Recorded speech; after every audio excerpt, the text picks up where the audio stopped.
Alright, CoasterTakes Hersheypark edition. 2025. October 2025. Quick trip to Hershey. Not a long, extensive trip. Hersheypark, one of our favorite parks in the U.S., I would say. We were just talking about it before we started, that they have one of the best lineups in the U.S. of coasters and rides, but their operations hold them back from being the best lineup. Well, the lineup doesn't. Well, the best change. Park. It's the best park, yeah. Yeah. If their operations was better, they would bring them up. Yeah, I mean, today It was not bad. Today was not the worst we've ever seen. It certainly was not the best we've ever seen. We have seen them rolling trains on everything. We've seen them at their best. We've seen them near their worst. When have we ever seen them roll trains on everything? Wildcats Revenge. On Wildcats Revenge, Okay. one ride. I didn't say on everything. I said we've seen them roll trains. But yeah, I mean, today was not horrible.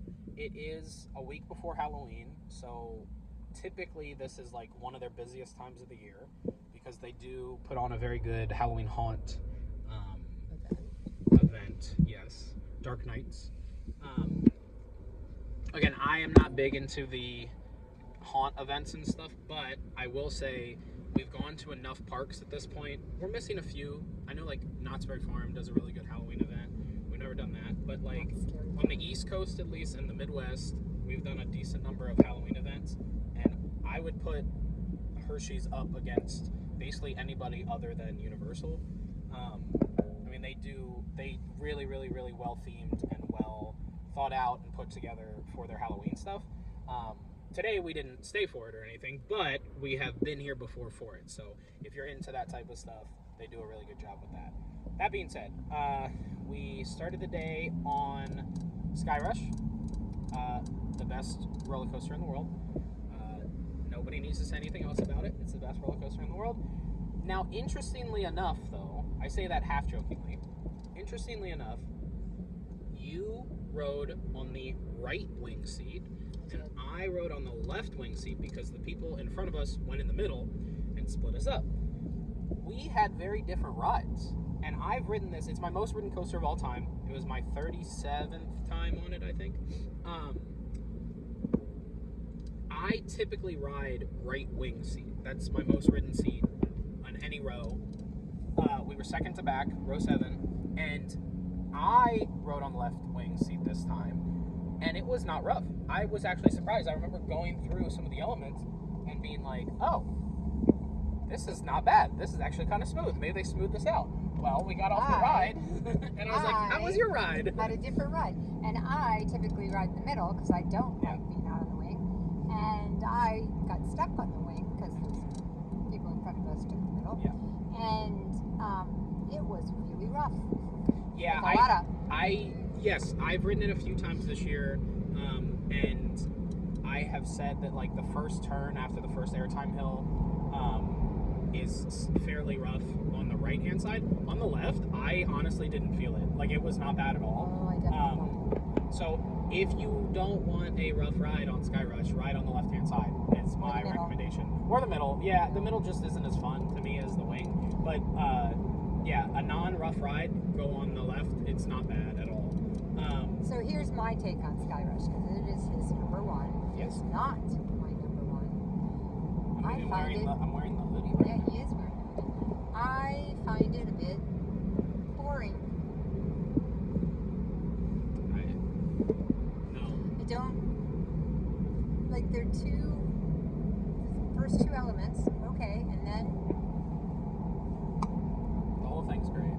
Yeah. Don't listen to her. So the other thing is that I rode it the very first time, the weekend after I had ridden I-305 for the first time. So he was so excited to have me come on Sky Rush because he knew that I started liking it. Well, it's a miniature I-305. Like, I don't know. I don't understand. So my take on it when we got off was, he's like, how did you like it? Well, boring. Boring? Nobody calls it boring. Nobody does. No one calls it boring. It's not an intense ride. I don't. There's Don't listen to her. So we did that. Always got to do that when we go. Then we did Twisted Twizzlers. Which I've been to Hersheypark. This is my third time to Hersheypark this year. It opened up this year, and we have done some of those SNS. What are they called? SNS Screaming Swings. Screaming Swings. Several places. This year. Yeah, even this year we did. Yeah. Yeah. And I had a bad experience down in San Antonio at SeaWorld. Did not like it. I did not. And I liked Screaming Swings up until that point. And so I looked at this one and went, no, it goes past horizontal. I'm not going to go on it. But and I had done it earlier in the year and enjoyed it. It is the world's tallest. I'll be honest with you though, like, you can't tell. Like, it's cool to say, like, yeah, I went on the world's tallest Screaming Swing, but it's like, it's not any different than any of the other ones. No, not really. And yeah. I mean, I really did enjoy it. It was like back to how I used to like Well, look, Screaming Swings are my favorite flat ride. So, like, any Screaming Swing I will enjoy. It's just interesting to me that it's like, oh, it's the world's tallest, but I'll be honest, you cannot tell when you're on the ride. It just feels like any of the other ones. I would recommend it, though. I like it. I like it. Yeah, I like it. I'm just saying, like, it's a good, like, Hershey has okay enough flat rides. Their pirate ship's really good, actually. They have a Claw. Not a lot of parks have those. They don't have a Zamperla Discovery or Disco or anything like that, but they have the Claw. They have the Howler. Those are rare at parks too. They have Flying Eagles. Those are really nice. Those weren't open today though. They have a dark ride, a shooting dark ride. What else do they have? They have bumper cars. But they needed like a new modern standout flat ride, and that's what this is. Like, it's presented very well, especially where it is in the park. It's like up on a platform above a bunch of stuff, and it's right near Skyrush, Comet, Great Bear, Super Duper Looper. You can see it from like all over. It's presented very, very well, and the ride experience is very good. It helped today. This is the first time I've been there that they were running both sides at the same time. They were running both sides. So.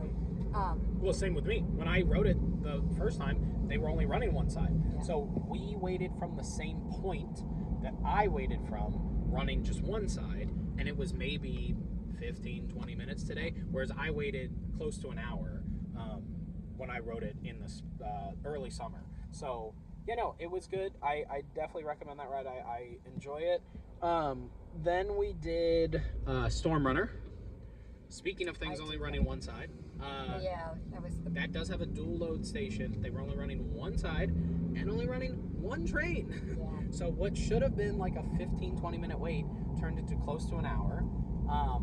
But worth it. Love Storm Runner. Super underrated in the parks lineup. Really doesn't get talked about a lot, and it's sad because it's one of the last remaining Intamin accelerators. The hydraulic launch coasters by Intamin. We keep saying it's literally just accelerator at Knott's Berry Farm with more of a layout, which I love the accelerator. You love accelerator, so it's great. I love Storm Runner. Try to get on it every time we can because again, we don't know how much longer it's going to stay around given the type of ride that it is. And that ride you can either like have walk on or it can be like 2 hours waiting. Yeah, typically it's not in between. Normally it's like no one's there or it's packed. Yeah. Today it was kind of packed. It wasn't even that it was packed. It was just they were taking a long time. Again, story of Hersheypark. Slow operations. Then we ate lunch, and then we went to Wildcats Revenge. Now, again, talk about slow operations. The problem with Wildcats Revenge is we have seen them run it so efficiently. We have seen them run it 3 trains, rolling trains, to the point that it was going through the last inversion as they were going up the lift hill of the ride. And if you've done Wildcats Revenge, that is, first off, a rarity for them to do that. And secondly, you know how hard it is for that to happen. So we've seen it happen. We know that it's possible. So it's very frustrating when you get on it today and they sit on the brake run and they're doing like 3 or 4 minute dispatches, running 3 trains. Now, part of the problem is their locker policy with that. I appreciate parks that have lockers in their lines, like that. With Wildcats Revenge has that. VelociCoaster, Twisted Timbers, El Toro, like Great Adventure has that now. Steel Vengeance, like rides that have lockers halfway through the line. I appreciate that, so I can have my phone and my stuff, and then I can put it away for free, and then get it when I get off the ride. I appreciate that. The problem is with Wildcats Revenge specifically, you cannot have anything on you that is not attached to you, including items in a zipped up pocket. So if you have anything on you and they see that, they will send you wherever you're at in the line back to the lockers to put it away. Well, at least 3 times while we were in the station waiting, people got sent back to the lockers when they were already boarded on the train. The problem is there was no one between the lockers and the dispatch train checking or telling people like, hey, you need to, take your stuff out of your pocket. They need to have someone at the steps of the ride before, like as you get off of the locker area, like as you move away from that, they need to have someone there who can tell people, hey, get rid of your stuff, please, because we're going to send you back if you don't. And it just slows down operations. Now, there's a couple options. One, you just let people ride with stuff in zip pockets because, like, it's in a zip pocket. That's one option. The other option is, again, have somebody standing there to tell people, hey, put your stuff away, right? Because what happens is that takes away from operators in the station who are trying to dispatch the train, and then we have to wait for people to get up out of their seat, go put their stuff down, like in the locker, then they gotta recheck everybody again, and it's just like, that's slowing operations down. That's specifically a Hersheypark policy because I don't know of any other RMCs that are like that. I've never seen them turn people away like that before, right? Look, my thing too would be, if you want that to be the case, right? If that's the policy Hershey wants to go with, fine. Put metal detectors I was going to say, they need to have metal detectors in before you go up the steps, so then that way you're not getting a bottleneck of people in the station when people need to leave to go put stuff back. So, especially, also, the ride has a load and unload station. So it's not like they're coming into the station, you have to wait for them to unload to get on. Like, as soon as they come in the station, the gates open, you can get in. They should be able to do less than 1 minute dispatches every time, but they can't. We've seen them. Yeah, we've seen them. I sound like Marcus with my Hersheypark takes right now. Yeah, I mean, again, that is my biggest issue with Hersheypark is operations. If their operations were, the staff are always super nice. They're doing their job. Like, I'm not upset at the staff. It's just how the park is run. The same thing happens. Like, Pandemonium should not have a 90-minute wait. No, it's a B&M Hyper. It does not ever have the line of a ride that should be 90 minutes long. It's because it naturally stacks every time it runs, which it should not be doing on a B&M Hyper. And sometimes they have 4 and 5 minute dispatches too. Yes. We've seen them roll trains on B&M Hypers, right? We've ridden Mako with 15-second dispatches. We know that it is possible with the ride type to do. So when you see a ride that naturally has 2+ minute dispatches on average, that's a problem. But that was it. I mean, we ended up leaving. We did not do Pandemonium today, actually, because it had 90-minute wait. It was probably less than that, but it would have been over an hour. Yeah. It definitely would have been over an hour.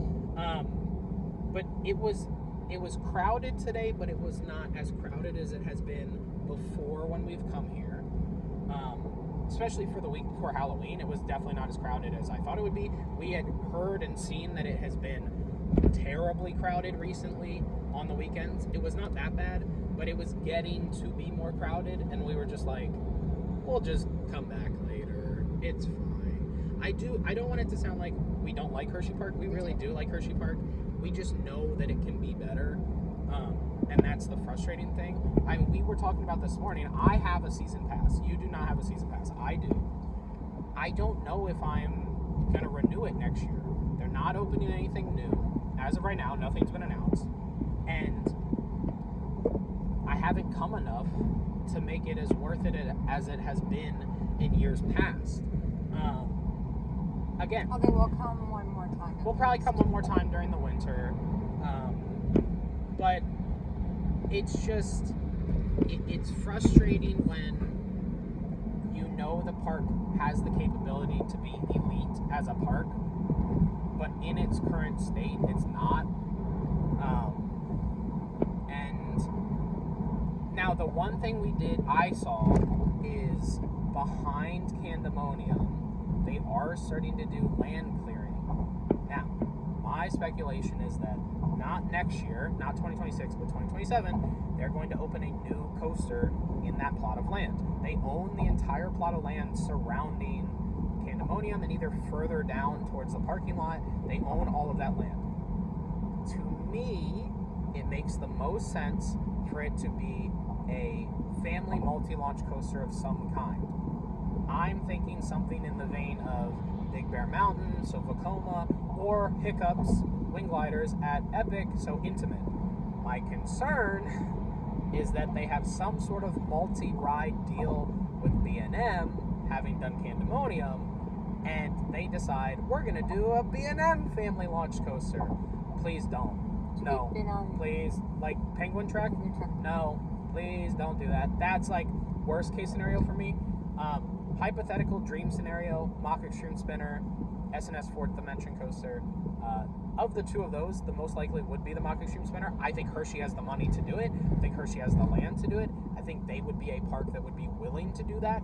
I don't think that will be their next coaster, though. I see them going in some sort of family route. The problem they have right now is there is a gap missing in their lineup, which is like a more thrilling family coaster. You have two wooden coasters, and then Trailblazer and a Wild Mouse, and then after that it's and Laugh Track, another Wild Mouse, a spinning Wild Mouse. It's like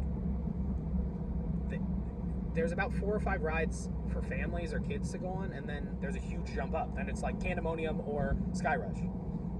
So I think they're missing something in between there. And the other thing is they don't have any sort of multi-launching coaster. The only launching coaster they have is Storm Runner, and it's the hydraulic accelerator coaster. So I could see them building some sort of multi-launch. I would prefer it to be a Mach Extreme Spinner, but it's probably going to be a family coaster. But I do think that complements their lineup very well if they do that. So, final thoughts on Hershey. Very happy we went. Definitely enjoy the park. Don't make it sound like we no, it was good. It was didn't much better enjoy this the park. morning when it was sunny and warmer. Yeah, it was getting a little cold and crowded, so we decided to head out early. So our next park visit may not be for a little while. Thanksgiving. We're talking about. Well, yeah, that's true. Well, that's still a little while, to be fair. That's true. like a month.